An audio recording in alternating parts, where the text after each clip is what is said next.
Welcome back to Learning with a Difference. News headlines in English for 26th of September.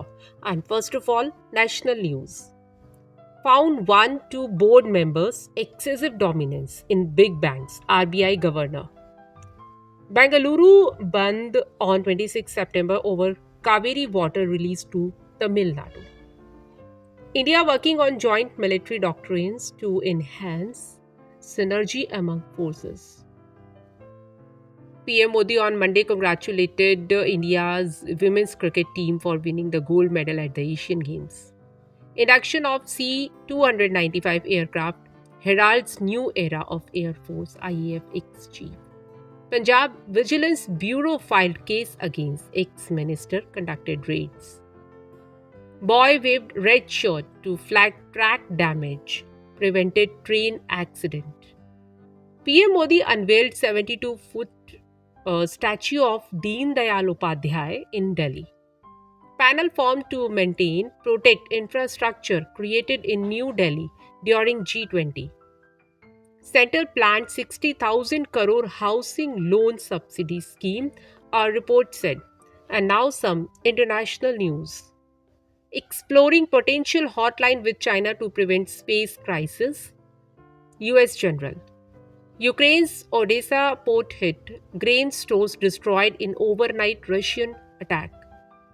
Amazon to invest up to $4 billion in AI, artificial intelligence firm Anthropic.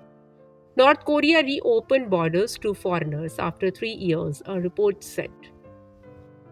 Taliban to implement mass surveillance, planned collaboration with US, China. Now some sports news. Indian men's hockey team look to improve PC conversion rate against Singapore.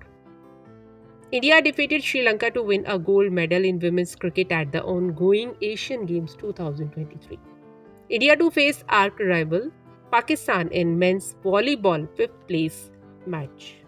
Cricket World Cup 2023. No visa for Pakistan yet. PCB writes to ICC, a report said.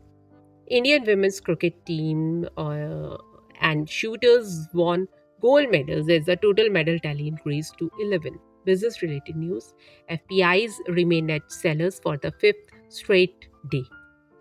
ODI World Cup 2023 prize money revealed by ICC. SR Energy Transition started construction at second hydrogen plant in UK. Science related news. Rare Dumbo octopus spotted on deep sea live stream in Pacific Ocean. And that's all in news. Thank you.